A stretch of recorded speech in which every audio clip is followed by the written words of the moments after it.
hello everyone आपनालोकर भालने मैं बर्तमान भाले आसो एया चाওক আজি मैं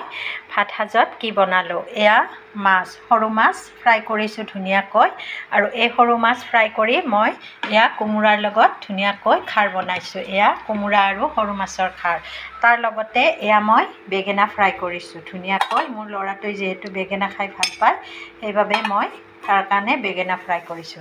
तार लगते एया मैं दाली बनाइसो मिक्स दाली आरो एतिया मैं ए आटाइखिनिरे मोर भातर थालीखन केनेকৈ सजाइसो आपनालोকক धुनियाকৈ देखाइ दिसो एया चाওক मैं मोर भातर थालीखन एनेকৈ सजाइसो एया देखिसेने एया भात तार लगत एटा जला आछे बेगेना फ्राई माछ फ्राई माछेरे कोमोरार खार आरो दाइल এই আটাইখিনি ধুনিয়াকৈ বনালো মই ভাত সাজৰ কাৰণে আৰু এনেকুৱাকৈ ভাতৰ থালখন সজালো তাৰ লগতে এগিলাস পানী গতিকে আজিলৈ ভিডিঅ'টো ইমানে যদি ভাল লাগিছে লাইক এটা কৰিব আৰু পেজটো ফলো কৰিব বাই বাই